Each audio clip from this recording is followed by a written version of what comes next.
Hello everyone, कैसे हैं आप लोग। Welcome to Learn and Fun Commerce. मैं हूँ हीर, आपकी बिजनेस स्टडीज की एजुकेटर। जैसे आपको पता है हमारा पूरा पोर्शन तो हो चुका है। मैंने आपसे वादा किया था कि भाई मैं आपके साथ सैम्पल पेपर ज़रूर सॉल्व करूंगी।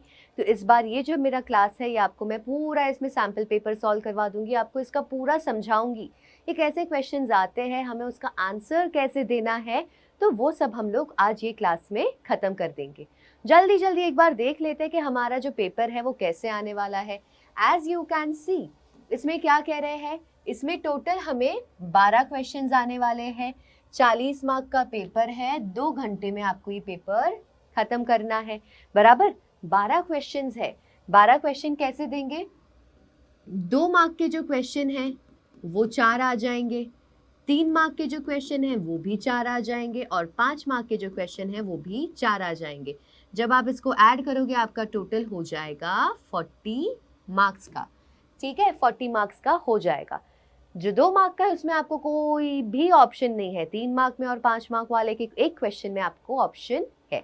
फटाफट से हम लोग शुरू कर देते हैं। Let's see what kind of questions are they gonna ask us.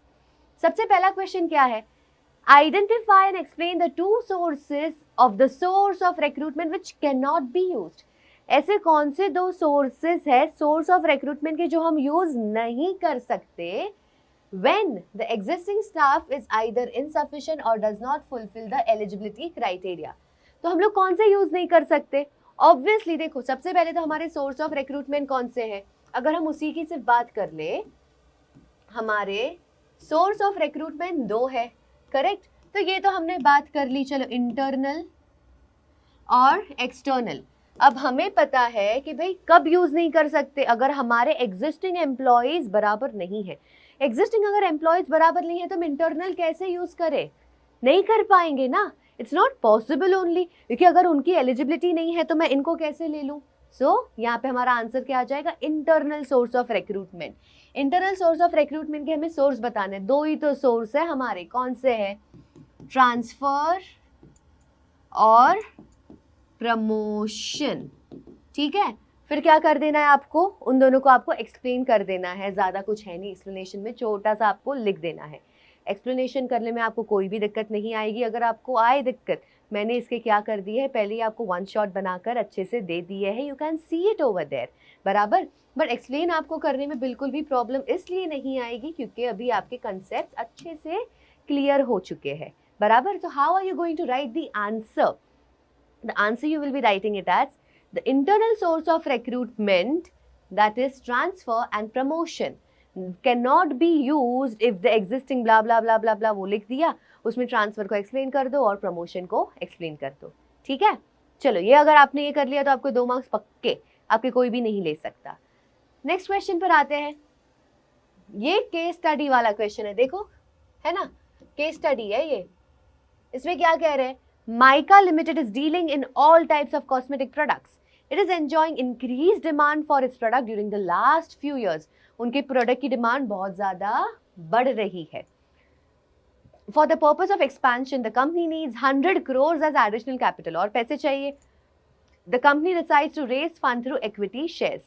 Chirag Kapoor, the finance manager of the company, recommended that the shares should be sold through issuing houses or broker। Identify and explain the method recommended by Mr. Kapoor। Broker के through cell करने, सीधा public को नहीं देने हैं। भाई ये अगर आपको याद हो, हमारा ये किस में था, ये था हमारा methods of floating new issues in primary market. बराबर, इसमें हमें था ना ये कि भाई एक हमारा, इसमें अगर आपको याद हो, हमारा एक पॉइंट था ऑफर फॉर सेल। याद है, ऑफर फॉर सेल में यही तो था, कह रहे थे ना सीधा पब्लिक को हम नहीं देंगे, हम क्या करेंगे, हम ब्रोकर और इशूइंग हाउस को हम सेल करेंगे और फिर ये लोग क्या करेंगे, फिर ये लोग जाके सेल करेंगे पब्लिक को, हम डायरेक्टली नहीं करने वाले हैं। ये किस में था, ऑफर फॉर सेल में था। ठीक है, अगर आपको बाकी के पॉइंट्स अगर याद नहीं है, मैंने न्यूमोनिक बनाया है, अगर आपको याद होगा, अगर याद नहीं है तो शॉर्ट देख लीजिए। I have made a mnemonic so that you can remember all the methods of floating new issues in primary market. ठीक है, चलो ये भी आपको हो गया। आपको इसे क्या करना है, आइडेंटिफाई को करके मैंने दिखा दिया, एक्सप्लेन करने में आपको कोई दिक्कत नहीं आएगी। मैं आपको क्या कर रही हूँ, I am trying to make you understand the question, ये कैसे आ सकते हैं। देखिए आता तो आपको सब कुछ है, अभी तो आपको अच्छे से सब कुछ आ चुका है। What is important is you have to understand what kind of questions will they ask. देखो मुझे तोड़ मिल गया, उसका क्या है आंसर, ही पता चल गया, अभी एक्सप्लेन करने में क्या ही दिक्कत है हमें, बराबर। सो आप इसे फिर एक्सप्लेन कर देंगे। नेक्स्ट पे आ जाते हैं हम लोग फटाफट। Explain the two concepts which are part of the exercise which would reveal whether a company is understaffed, overstaffed or optimally staffed. किस दो प्रोसेस से हमें पता चलेगा कि कंपनी में जितने एम्प्लॉयज है वो ज्यादा है, कम है, या जितने चाहिए उतने ही है। सिर्फ दो ही ऐसे है जिससे हमें पता लग सकता है। एक है वर्क लोड एनालिसिस और फिर है वर्क फोर्स एनालिसिस। इससे कैसे पता लगेगा, वर्कलोड एनालिसिस हमें बताता है how many do I need, ठीक है, number and type of people I need. जबकि वर्कफोर्स एनालिसिस क्या बताता है, number and type of people I have. तो इससे पता चल जाए कितने चाहिए और कितने हैं, उसका डिफरेंस हमें पता लग जाएगा कि भाई मुझे जितने चाहिए उतने ही है, या मैं ओवर स्टाफ्ड हूँ या तो अंडर स्टाफ्ड हूँ। तो वर्कलोड एनालिसिस और वर्कफोर्स एनालिसिस से हमें क्या पता लगता है, whether we are understaffed, overstaffed और ऑप्टिमली स्टाफ्ड। ठीक है, इसको फिर आपको एक्सप्लेन कर देना, उसमें कोई दिक्कत नहीं है। नेक्स्ट क्वेश्चन पर आते हैं हम लोग। ये लास्ट क्वेश्चन है हमारा 2 मार्क्स वाला। क्या कह रहे हैं इसमें, measurement of a company's progress may involve calculation of certain ratios like gross profit ratio, net profit ratio, return on investment, etc. at periodic intervals. Identify the function of management involved in the above context.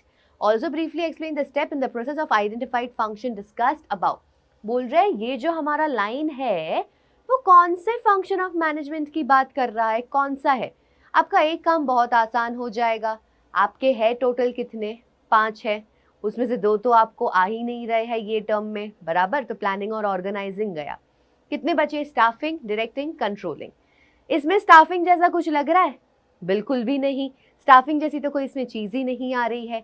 और अगर आप देखें इसमें directing का क्या है, किसको direct किया, किसको गाइड किया, इन्फ्लुएंस किया, नथिंग लाइक दैट, राइट। तो अगर आपको ये कभी समझ में ना आए कि भैया कौन सा फंक्शन है, तो ऐसे एलिमिनेट कर दो।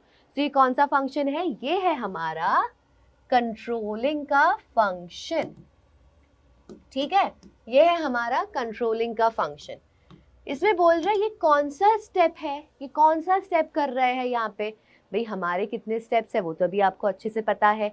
ये कौन सा स्टेप है, देखो इसमें ये लोग एक्चुअल परफॉर्मेंस को मेजर कर रहे हैं। अगर स्टैंडर्ड होता तो बोल देते हमारा स्टैंडर्ड इतना है, this is how much we want. But यहाँ पे क्या कर रहे हैं, कंपनी अपना खुद का gross profit net profit ratio निकाल रही है। तो ये तो एक्चुअल में हुआ ना कि एक्चुअल में उनका क्या है। सो ये वाला हमारा कौन सा हो जाएगा, मेजरमेंट ऑफ एक्चुअल परफॉर्मेंस। अब बस हमें कुछ नहीं करना, अभी हमें इसे एक्सप्लेन कर देना है, आपका काम खत्म। ठीक है, चलो ये तो हो गए हमारे सारे 2 मार्क के क्वेश्चन, इजी थे काफी ज्यादा। तो only thing is that you have to understand the question properly. Okay, तो 2 मार्क के अगर आपको ये अच्छे से समझ में आ गए, आपके 8 मार्क यहीं के यहीं पक्के। नेक्स्ट क्वेश्चन पर आ जाते हैं हम लोग। 5th क्वेश्चन, अभी से आएंगे हमारे 3 मार्क के क्वेश्चन। सबसे पहला क्या है, ओके ये भी देखिए, अगर हमारा ये क्या है, ये case study type of question है, ज्यादा बड़ा नहीं है, पूरा पढ़ लेंगे। Mr. Pavan Kumar, the CEO of an e-commerce startup which was facing the problem of huge employee turnover. Employee turnover, भाई बहुत लोग organization छोड़ के जा रहे थे. Decided to hold a meeting with the managers to discuss the issue. While addressing the managers in the meeting, he advised them to take certain measures which would focus on psychological, social and emotional factors. In order to motivate employees को motivate करना है ताकि वो लोग job छोड़ के ना जाए. Explain any 2 such measures discussed by him. When he suggested that the job should be made interesting so that the job itself becomes a source of motivation. तो क्या कह रहे हैं कि ये जो सारे उन्होंने मेजर्स लिए हैं, आप बताइए ये कौन सा मेजर है। तो सबसे पहला क्या था, job should be made interesting so that the job itself becomes a source of motivation. ये उन्होंने पहला तकनीक यूज किया। दूसरा कौन सा किया, employ should be congratulated for good performance. अच्छा काम कर रहे हो तो उन्हें कॉन्ग्रेचुलेट, भाई बहुत बढ़िया किया यार आपने, wow that is so amazing, congratulate करो। बाद में क्या कह रहे हैं, stability regarding future income and work should be provided. तो ये सारे हमारे क्या है, ये हमारे उन्होंने 3 तरीके यूज किए। सबसे पहले अगर आप देखेंगे इसमें से कोई भी तरीके में यार उनको पैसे तो मिले ही नहीं यार, पैसे मिले क्या इसमें, बिल्कुल नहीं, पैसे नहीं मिले। तो ये सारे सबसे पहले तो नॉन फाइनेंशियल इंसेंटिव्स है, बराबर। All these are what, all these are non financial incentives. अब उसमें से ये तीनों कौन से हैं, अगर आप देखेंगे फर्स्ट वाले में क्या करना है, जॉब को इंटरेस्टिंग बनाना है। किसमें हमने पढ़ा था ये वाला, ये हमने पढ़ा था जॉब एनरिचमेंट में। दूसरा क्या कह रहे हैं, they should be congratulated, stage पे बुला के उनको प्राइज दो। ये हमारा क्या हो गया, एम्प्लॉय रिकग्निशन प्रोग्राम, है ना, एम्प्लॉय रिकग्निशन प्रोग्राम। और फिर लास्ट क्या है, स्टेबिलिटी दो उनको जॉब के लिए कि भाई हाँ आपकी जॉब है, टेंशन नहीं है आपको, ये है हमारा जॉब सिक्योरिटी। एक बार आपने तीनों आइडेंटिफाई कर दी, फिर आपको एक्सप्लेन करने में कितना ही टाइम लगना है। What is more important is to identify which one are we talking about. Identify करना बहुत जरूरी है, ठीक है, कर दिया आइडेंटिफाई, आपका काम समाप्त। ओके चलो आगे बढ़ते हैं नेक्स्ट क्वेश्चन के ऊपर। State any 3 points of importance of directing. Directing के हमें क्या, स्ट्रेट फॉरवर्ड क्वेश्चन है, घुमा फिरा के कुछ नहीं पूछा, डायरेक्टली पूछ दिया कि भाई इंपॉर्टेंस बता दो डायरेक्टिंग के, क्या है, काम खत्म। तो देखो 3 कोई भी बताने हैं, मैंने यहाँ पे आपके लिए 5 इंपॉर्टेंस लिख दिए हैं। आप बता दीजिए इसमें से जो 3 आपको लग रहे हो, या तो जो 3 आपको तभी याद आ रहे हैं, राइट दोस्त, कौन ना कह रहा है।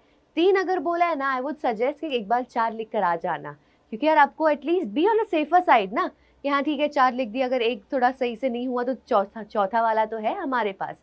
Okay so write 4 if you want to, but 3 अगर अच्छे से याद है just write 3 and come out. Okay so initiate action, integrates employees effort, guides employees, facilitates introduction of needed change in the organization, brings stability and balance in the organization। ये मैंने आपको कहा था ना, कई ऑप्शन हमें पूछेंगे, तो देखो एक ऑप्शन है यहाँ पे, या तो 6th वाले में फर्स्ट वाला दो, या तो सेकंड वाला दो। सेकंड क्या है, define leadership as an element of directing. Leadership को डिफाइन करो। लीडरशिप का डेफिनेशन क्या आएगा, leadership it is a process, it is a process of influencing employees to achieve the organization's objective।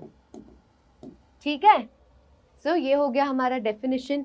फिर बोल रहे enumerate any 2 style of leadership. Enumerate बोले उसका मतलब क्या है, आपको एक्सप्लेन नहीं करना, सिर्फ 2 नाम लेके खत्म कर दो। एन्यूमरेट आ जाए, लिस्ट आ जाए, स्टेट आ जाए, जब ये 3 वर्डों हेड पॉइंट लिख के खत्म कर देना है।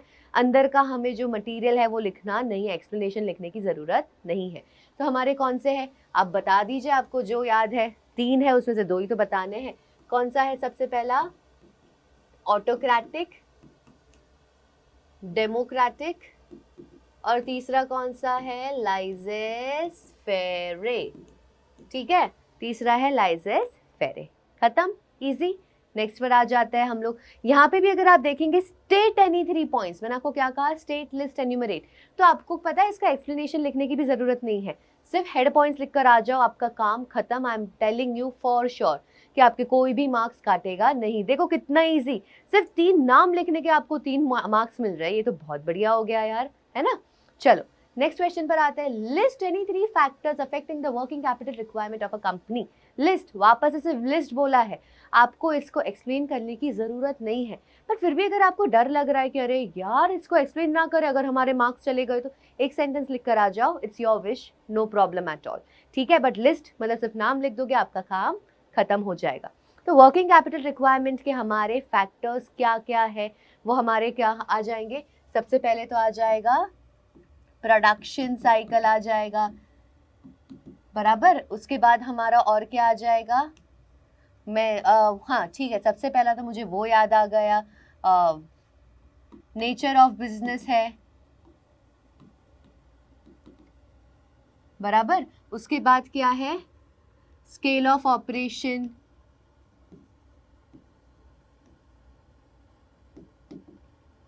बहुत सारे हैं वैसे, scale of operation, production cycle है। उसके बाद हमारा सीजनल फैक्टर्स भी तो आते हैं, बराबर, सीजनल फैक्टर्स है। फिर अवेलेबिलिटी ऑफ रॉ मटेरियल, ये मैंने आपको कुछ बता रही हूँ, पर आपके पास और भी काफ़ी सारे हैं। आप उसमें से आपको अगर वो कोई याद है तो आप वो लिख दीजिएगा, तो ये आपको वो याद नहीं आ रहे हैं तो इसमें से भी कोई लिख दीजिएगा, कोई भी दिक्कत नहीं है। तो ये क्या होगा, हमें सिर्फ 3 लिस्ट करने थे, मैंने लिस्ट कर दिया, हमारा काम खत्म हो गया। ठीक है, 3 मार्क्स आपको ऐसे ही मिल गए। नेक्स्ट क्वेश्चन देखते हैं कि लास्ट क्वेश्चन है हमारा किसका, of the 3 marks question. Let's start. इसमें क्या कह रहे हैं, Priya is a regional manager of XYZ limited, she is hard working, बहुत काम करते हैं वो, and is trying to reduce wastage of resources in her company, wastage कम करना चाहते हैं वो। She has set standards for performance, क्या किया है, स्टैंडर्ड उन्होंने सेट कर रखे हैं of different activities and is ensuring that targets are met according to these standard with minimal wastage। मतलब उनको क्या चाहिए, स्टैंडर्ड्स उन्होंने सेट कर दिए हैं, उन्हें क्या चाहिए, we meet these standards। She has set up CCTV cameras which help her to keep a close check on the activities of the subordinates and know how the employees are performing। Reward भी करती है bonus देकर कि अगर उन्होंने standards को meet कर दिया तो। बहुत ज़्यादा मेहनत कर रही है to ensure a good performance of a team this year through the application of an important function of management, एक इम्पॉर्टेंट फंक्शन ऑफ मैनेजमेंट वो अप्लाई कर रहे हैं। बोल रहे हैं explain any 2 benefits of the function of management highlighted above, कि कौन सा फंक्शन ऑफ मैनेजमेंट है। तो उन्होंने स्टैंडर्ड सेट कर दिए, स्टैंडर्ड सेट करने वाला मुझे सिर्फ एक में ही याद आता है, वो है कंट्रोलिंग। कंट्रोलिंग में ही तो था सेट परफॉर्मेंस स्टैंडर्ड, और किसी में था क्या, स्टाफिंग में नहीं था, ना ही डायरेक्टिंग में था, बात खत्म। कोई भी 2 बेनिफिट्स बताने हैं, यहाँ मैंने आपको दे दिए हैं, 4 दे दिए हैं। अब वो 4 में से आप कोई भी 2 ले लीजिए और उसको एक्सप्लेन करना है। अब यहाँ पे लिख दिया ना एक्सप्लेन, सो ये 4 में से आपको जो 2 एक्सप्लेन कर लेंगे, do that, you are done with your work. ठीक है, इजी था ये क्वेश्चन। अब बच गए हमारे 4 क्वेश्चन 5 मार्क के, ये टोटल है हमारा 20 मार्क का। अब आएगा इंपॉर्टेंट, एन्यूमरेट एनी 5, अरे यार ये तो बहुत चिंदी है यार, कुछ भी है ये। Enumerate any 5 rights of consumer, enumerate सिर्फ नाम लिख के छोड़ देना है, कोई भी 5 कंज्यूमर राइट्स। कंज्यूमर राइट्स तो हमें पता है कौन से है, राइट टू बी इन्फॉर्म्ड, फिर right to choose, right to be heard, right to redressal, right to consumer education, फिर और कौन सा आ गया, इन राइट टू सेफ्टी। बराबर हो गए हमारे ये, वैसे हमें 6 है, इसमें से कोई भी आपको 5 जो याद आ रहा है तभी वो लिख दो। एन्यूमरेट सिर्फ नाम लिख के छोड़ देना है, but if you are scared इसका एक सेंटेंस का एक्सप्लेनेशन दे देना, कोई प्रॉब्लम नहीं है। या तो इसका दूसरा क्वेश्चन भी, अगर आपको ये वाला नहीं याद है, दूसरा क्वेश्चन भी आपके पास ऑप्शन में है। What is that question, let's see. Enumerate any 5 responsibilities of a consumer, यहाँ पे कंज्यूमर राइट्स पूछे थे, अब पूछ रहे कंज्यूमर की रिस्पॉन्सिबिलिटीज बताओ। बता देंगे, कोई भी 5 बताना है ना, तो कौन से आएंगे, मस्ट बी ऑनेस्ट आ जाएगा, बाद में मस्ट फाइल अ कंप्लेंट आ जाएगा, फिर क्या आता है, रिफर टू लेबल्स केयरफुली आ जाएगा। बराबर, मैंने आपको अगर याद होगा, मैंने इसका आपको अच्छी तरह से एक न्यूमोनिक्स दिया था जिससे आप 8 याद रख सकते हो, ना कि सिर्फ 5, 8 याद रख सकते हो। बराबर, फिर और क्या है, assert yourself to ensure you get fair deal। ठीक है, आपको फेयर डील मिले वो आपको ध्यान रखना है। फिर और आप क्या कर सकते हो, you should have knowledge of market, बराबर। मैंने कितने दे दिए आपको, यहाँ पे 5 दे दिए हैं। आपको और अगर याद आ रहे आप और लिख दीजिएगा, कोई भी दिक्कत नहीं है, ठीक है। सो ये हो गए हमारे कंज्यूमर रिस्पॉन्सिबिलिटी, जिसके साथ आपको ऐसे ही 5 मार्क भी मिल गए। You didn't even have to explain it and you just got 5 marks, that is so amazing, right. बहुत अच्छे से मार्क्स दे रहे हैं यार ये लोग भर भर के। ये देखो डायरेक्ट क्वेश्चन है, state any 5 regulatory functions of SEBI. SEBI के रेगुलेटरी फंक्शंस की ये लोग बात कर रहे हैं, लिख देंगे, कोई दिक्कत नहीं है। ये मैंने यहाँ पे आपको दे दिए हैं, हो गया आपका काम खत्म। ओके, चलो आगे बढ़ते हैं इसका हम लोग नेक्स्ट क्वेश्चन के ऊपर। क्या है ये? In an interview with a leading news channel, mister Rakesh Kwatra, CEO of Get My Job, has suggested that the companies which want more and more people to apply for jobs in their organization should make the process of applying job easier and candidate friendly। बोल रहे हैं कि अगर आपको और लोग चाहिए तो आपको जो जॉब का जो प्रोसेस है एप्लीकेशन का उसे इजी बना दो और कैंडिडेट फ्रेंडली बनाओ। It is for this reason he said the most progressive company today have a short application process। इससे जो ज़्यादा प्रोग्रेसिव है उनका एप्लीकेशन प्रोसेस बहुत छोटा है। He also said that the application form filled by the candidate is very important as it is information supplied in the application form which helps the manager in eliminating unqualified or unfit seekers। Company can create the mechanism that attempts to measure certain characteristics of individual like aptitude, manual dexterity, intelligence or to personality।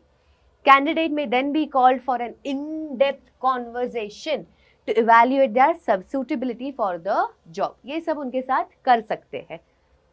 Name the process and steps in the process of identifying and choosing the best person of a number of prospective candidates for a job discussed above। बोल रहे हैं कि भाई इतने सारे लोग हैं, उसमें से बढ़िया अगर हमें चूज करना है, वो प्रोसेस का नाम क्या है? उसका नाम अगर आपको याद हो तो वो है हमारा सिलेक्शन। बराबर, ये प्रोसेस का तो हमारा नाम क्या है? सिलेक्शन, है ना। इतने सारे लोग हैं, रिक्रूटमेंट है वो, बराबर, इतने सारे लोगों ने अप्लाई किया, दैट इज रिक्रूटमेंट।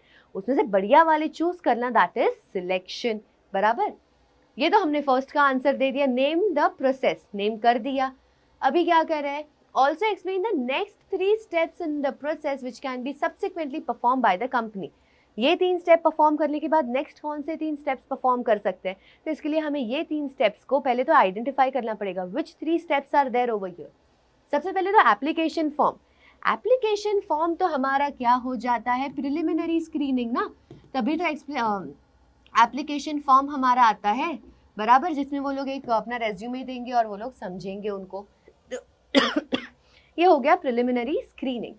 उसके बाद क्या कह रहे हैं? उनका कैरेक्टर, एप्टीट्यूड जानना, इंटेलिजेंस, ये सारे कैसे जानेंगे? टेस्ट के थ्रू ना, बराबर। तो ये हमारा था सिलेक्शन टेस्ट। आमने सामने बात करनी है, इन डेप्थ कॉन्वर्सेशन होगा, ये क्या हो जाएगा? हमारा एम्प्लॉयमेंट इंटरव्यू। ये 3 तो हमें यहाँ पे दे दिए। वो लोगों ने कहा कि इन 3 को छोड़ के हमें बाकी के 3 बताओ।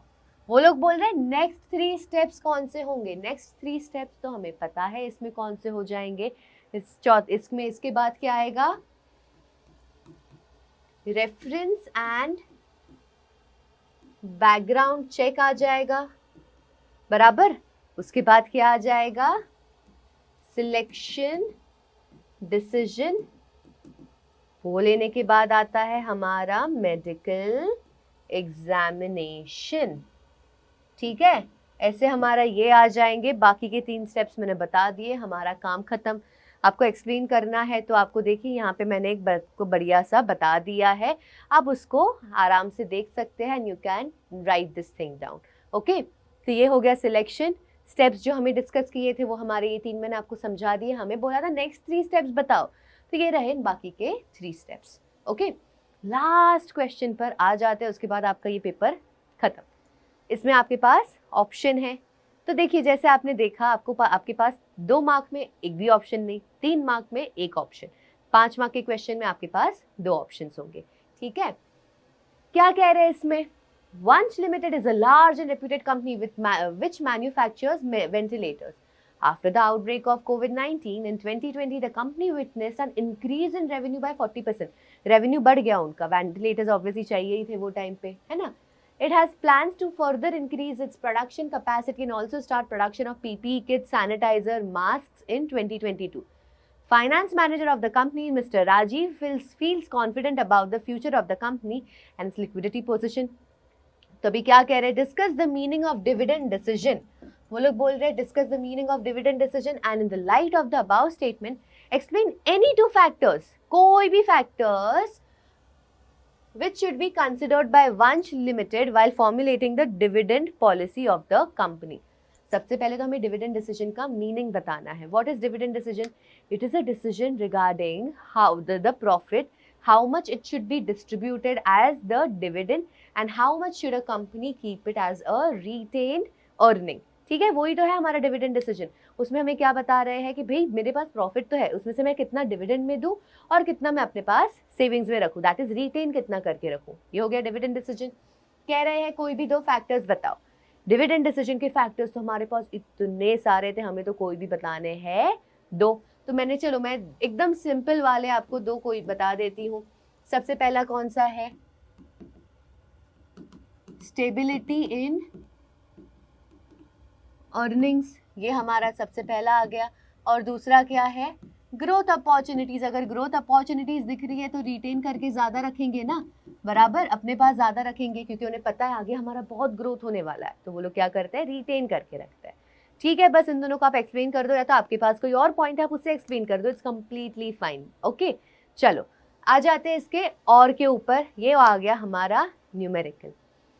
Vedansh limited has a share capital of 10 lakh dividend. यहाँ पे गड़बड़ है, हमारे सैंपल पेपर में इसको डिवाइडेड लिखा है. Dividend into shares of 100 each, बराबर. For expansion purpose, the company requires additional fund of 5 lakh. 10 lakh के हैं, उनके पास 100 रुपए के शेयर्स है, तो उनको क्या चाहिए? अभी उनको चाहिए एडिशनल फंड्स ऑफ 5 लाख और 5 लाख रुपए उन्हें चाहिए. Management considered the following two alternatives for raising funds. वो लोग ने सबसे पहले क्या सोचे? हम एक काम करते हैं, 5000 इक्विटी शेयर लेते हैं 100 रुपए के, या तो हम एक काम करते हैं 10% हम लोग डिबेंचर्स इशू कर देते हैं 5 लाख. ये दोनों उन्होंने डिसाइड किया है. Company's present earning before interest and tax, that is उनका ईबीआईटी कितना है? 4 लाख. अज्यूम ये करना है कि रेट ऑफ इन्वेस्टमेंट सेम है एक्सपांशन के बाद भी, which alternative should be used by the company. क्या करे वो लोग? और टैक्स रेट बता दिया है 50%. टैक्स रेट हमारा कितना है? 50%. सॉल्विंग मैं आपको दिखाती हूँ कैसे होगा. सबसे पहले तो हमारे पास दो ही ऑल्टरनेटिव है, करेक्ट. तो हम लोग सबसे, आपको अगर याद होगा मैंने इसका आपको पूरा बताया था. पहले ईबीआईटी लिखते हैं, उसमें से हम इंटरेस्ट माइनस कर देते हैं. इंटरेस्ट माइनस कर दे तो हमारे पास आता है ईबीटी, अर्निंग बिफोर टैक्स. उसके बाद हम क्या करेंगे? टैक्स माइनस करेंगे. टैक्स अगर हम माइनस कर दे तो उसके बाद हमारे पास क्या आ जाएगा? उसके बाद आता है EAT, that is earning after tax. Earning after tax में से हम लोग क्या करते हैं? हमारे नंबर ऑफ शेयर्स. बहुत जगह खिंचो हो गई है ना, एक बार मैं इसको पूरा एरेज कर देती हूँ, बराबर से टेबल बना देती हूँ आपके लिए, so that it becomes easier for you all. Okay, as we were talking about, सबसे पहले क्या आता है? ईबीआईटी. उसमें से हम क्या माइनस करते हैं? इंटरेस्ट को माइनस करते हैं. उसके बाद हमें मिलता है ईबीटी, अर्निंग बिफोर टैक्स. उसमें से हम टैक्स माइनस करते हैं, उसे माइनस कर दे तो हमें मिलता है अर्निंग आफ्टर टैक्स, ईएटी. उसमें फिर हम लोग क्या करेंगे? नंबर ऑफ शेयर्स के साथ हम उसे डिवाइड कर देंगे तो हमें मिलेगा EPS, that is earning per share.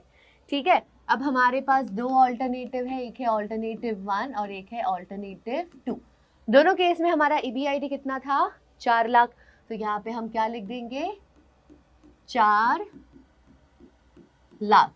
ठीक है, अब इंटरेस्ट, फर्स्ट ऑल्टरनेटिव में तो मैंने यहाँ डिबेंचर्स लिए नहीं है, तो इंटरेस्ट कहाँ से आएगा? तो ये तो हमारा 0 हो गया. इस पे हमारा इंटरेस्ट 10% है. 5 लाख के ऊपर 10% कितना हो गया? 50,000. तो इसमें से मैं 50,000 को माइनस कर दूंगी. यहाँ पे हमारा आंसर 0 माइनस किया तो यही रहेगा.